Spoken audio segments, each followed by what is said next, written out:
You are ready? Yes sir. चलिए हम लोगों का क्लास स्टार्ट होता है। अगले 10 मिनट तक हम लोग एक टॉपिक पे बात करेंगे जिसका नाम आप सब बच्चा जानता है, यूज द कैन।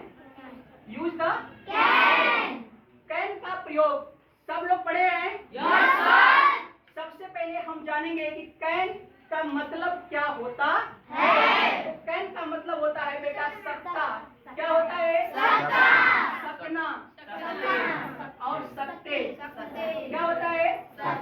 सकते। यानी कि तीन चीज जिस हिंदी वाक्य के अंत में सकता है, सकती है, सकते हैं पे वाक्य समाप्त होता है तो उसे हम कैन का यूज कहते हैं। यानी वो किसका प्रयोग होता है? कैन का। और जब कैन का प्रयोग हम लोग देख लेते हैं कि इस वाक्य का समापन सकता, सकती, सकते के बाद है तो इस प्रयोग में हम लोग हेल्पिंग वर्ब कुछ भी नहीं लगाते, सिर्फ व सिर्फ only for one helping verb के जगह पे कैन का प्रयोग कर देते हैं। सबको पता है? Yes sir. तो सर्वप्रथम सबसे पहले आज हम लोग सीखेंगे कैन के प्रयोग का सबसे पहला सेंटेंस जिसको बोलते हैं अफर्मेटिव सेंटेंस। अफर्मेटिव का मतलब क्या होता है? सकारात्मक यानी साधारण वाक्य। साधारण वाक्य का मतलब होता है कि एकदम सिंपल सेंटेंस, वाक्य आसानी से एकदम सीधा बोला जाएगा। जैसे मैं एक वाक्य बोल रहा हूं, आप सब लोग जानते होंगे, एक हिंदी का वाक्य है मैं स्कूल जा सकता हूं। सकता हूं इसको कैसे बनाएंगे? सबसे पहले क्या लिखेंगे? आई। क्या लिखेंगे? आई। और हेल्पिंग वर्ब क्या लगाएंगे? कैन। और इसके बाद जाने के लिए क्या लिखेंगे? उसके बाद कहाँ जा रहा है?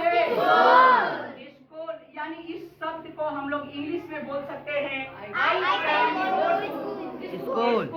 यानी मैं स्कूल जा सकता हूँ। यदि कोई भी हिंदी वाक्य इस तरीके के आपके सामने आवे तो आप इस तरीके से बना लेंगे? Yes sir. जैसे मैं आप लोगों से पूछना चाहता हूँ, मैं बोलूंगा हिंदी वाक्य, आप लोग बोलेंगे इंग्लिश में। बोल सकते हैं? Yes sir. बोल सकते हैं? Yes sir. बोल सकते हैं? Yes sir. सब लोग बोलेंगे ध्यान से। ओके?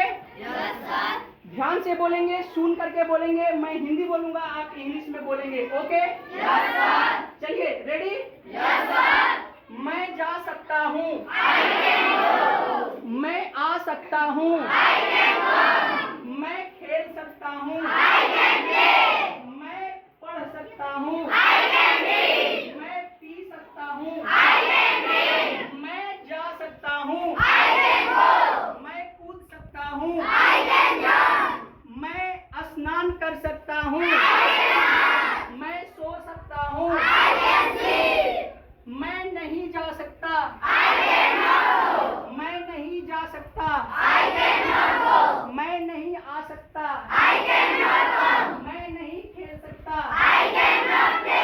सब कुछ समझ में आया? Yes sir. जैसा कि आप लोगों ने लास्ट में बोला है नहीं। क्या बोला है? नहीं। क्या बोला है? नहीं। नहीं। तो जैसे ही बेटा इस हिंदी वाक्य के अंत में नहीं शब्द आपको दिख जावे तो आप सभी लोगों को मैंने बताया है कि कैन का प्रयोग में नहीं शब्द आ जाता है तो वैसे वाक्य को क्या बोलते हैं? क्या बोलते हैं?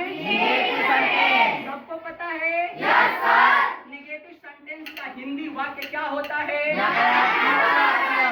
नकारात्मक वाक्य। यानी हिंदी वाक्य में आया हुआ शब्द जिसमें नहीं शब्द के द्वारा उस सवाल को नकारा जा रहा हो। बात समझ में आ रहा है? Yes sir. यानी हिंदी के कोई भी वाक्य में नहीं शब्द आकर के अगर उसको नकरे तो उसको कौन सा सेंटेंस बोलेंगे? नकारात्मक सेंटेंस। और नकारात्मक सेंटेंस का मतलब होता है कि सवाल को नकर जाना। ओके? Yes sir. जैसे फॉर एग्जाम्पल, मैं नहीं जा सकता, मैं नहीं आ सकता, मैं नहीं खा सकता, मैं नहीं पढ़ सकता, मैं नहीं सो सकता, यानी कुछ भी मैं नहीं कर सकता। और जैसे ही नहीं शब्द आएगा तो नहीं की अंग्रेजी क्या लगाते हैं? लगाते हैं नॉट का प्रयोग। अब ये समझ में आना चाहिए आपको कि नॉट का प्रयोग कहाँ करेंगे। तो ध्यान से समझ लीजिए, अफर्मेटिव सेंटेंस जैसे भी आप बनाते हैं सेम उसी प्रकार उस वाक्य को बनाना है। लेकिन अगर सवाल में नहीं शब्द जुड़ा हो तो कैन शब्द के बाद नॉट का प्रयोग कर दिया जाता है। You are ready? Yes sir. Okay, yes sir. समझ में आया? Yes sir. कितने लोग इस सवाल को बना लेंगे? कितने लोग? ऐसे इंग्लिश में दिए गए सवाल, ऐसे दिए गए वाक्य सब लोग बना सकते हैं? Yes sir. बना सकते हैं? Yes sir. कैन में आपको मैंने दो सेंटेंस पढ़ाया है, अफर्मेटिव सेंटेंस और negative sentence. Okay? Yes sir. कोई ऐसा बच्चा जिसको ना समझ में आया हो? No sir. समझ में आया? Yes sir. Thank you very much. आप इसको आप एग्जाम्पल के रूप में जान सकते हैं कि नेगेटिव सेंटेंस में जैसे में क्या हो सकता है। एक वाक्य मैं बोल रहा हूँ, जैसे में वाक्य आ जाएगा मैं, क्या आएगा? मैं स्कूल नहीं कैसे आएगा? मैं स्कूल नहीं जा नहीं जा सकता, नहीं जा सकता। सकता। इसको कैसे बनाएंगे? I go to school. कितने लोग बना लेंगे? I can not go to school. मैं स्कूल नहीं जा सकता। Ready? Yes sir. Thank you. आप सभी लोग हाथ नीचे करें।